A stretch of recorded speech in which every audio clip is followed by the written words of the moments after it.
ये करप्शन जो 57 घोटाला का 15 वर्षों में एनडीए ने किया है, इसका रिएक्शन देखिएगा बिहार विधानसभा के चुनाव में।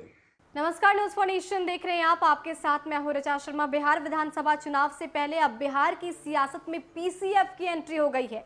पीसीएफ यानी कि पॉलिटिकल करप्शन फोरम। दरअसल सुशील कुमार मोदी ने ट्वीट करके ये कहा कि मांझी का आरजेडी और कांग्रेस को टाटा बाय बोलने के बाद आरजेडी अब पीसीएफ बन गई है, पॉलिटिकल करप्शन फोरम बनकर रह गई है, जिसके बाद आरजेडी में बवाल मच गया। अब इसको लेकर आरजेडी की प्रतिक्रिया भी सामने आ गई है। आरजेडी के प्रवक्ता मृत्युंजय तिवारी ने बड़ा हमला बोलते हुए ये कह दिया है कि पीसीएफ राजद नहीं बल्कि जेडीयू है, बल्कि एनडीए है। वो इसलिए क्योंकि जिस तरह से जनता के भरोसे को ताक पर रखकर नीतीश सरकार लोगों को लॉलीपॉप दे रही है, वो साफ तौर पर जनता बखूबी समझती है और बिहार में विधानसभा चुनाव में सरकार को ये दिख भी जाएगा। क्या कुछ कह रहे हैं राजद के प्रवक्ता मृत्युंजय तिवारी, आप खुद सुनिए। महागठबंधन जनता के दिलों का बंधन है।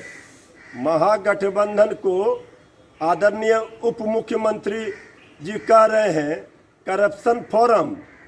ये करप्शन जो 57 घोटाला का 15 वर्षों में एनडीए ने किया है, इसका रिएक्शन देखिएगा बिहार विधानसभा के चुनाव में। ये सबसे बड़ा तो एनडीए है करप्शन का फोरम। ये मुगालते में मत रहिए कि महागठबंधन से अगर आदरणीय जीतन बाबू मांझी जी एनडीए में चले गए तो नैया पार हो जाएगी। आदरणीय जीतन बाबू मांझी जी का पतवार जनता ने जब्त कर लिया है। अब एनडीए का नाव डूबना तय है। इधर जनता का बंधन है और जनता महागठबंधन के साथ है। आपको बता दें कि गुरुवार को सूबे के डिप्टी सीएम सुशील कुमार मोदी ने ट्वीट करके नेता प्रतिपक्ष तेजस्वी यादव, आरजेडी सुप्रीमो लालू प्रसाद यादव और कांग्रेस पर एक साथ निशाना साधा था। उन्होंने ट्वीट करके लिखा था, अब ये साफ हो गया है कि बिहार विधानसभा चुनाव में एनडीए के सामने केवल दो आदतन भ्रष्टाचारी और परंपरागत वंशवादी दल होंगे। इससे जनता को ये फैसला करने में आसानी होगी कि कौन न्याय के साथ विकास को आगे बढ़ाएगा और किसकी नीयत काम के बदले जमीन लिखवाने की रहेगी। उन्होंने आगे लिखा कि जितन राम मांझी के आरजेडी कांग्रेस का साथ छोड़ने के बाद विपक्ष सिर्फ आरजेडी कांग्रेस का साझा पॉलिटिकल करप्शन फोरम रह गया है। इससे अब महागठबंधन कहना धोखा है।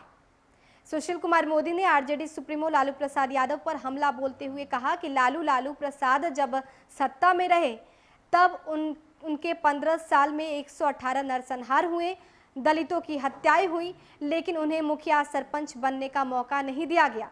वे जब विपक्ष में आए तो पुत्र मोह में दलित नेताओं का अपमान किया।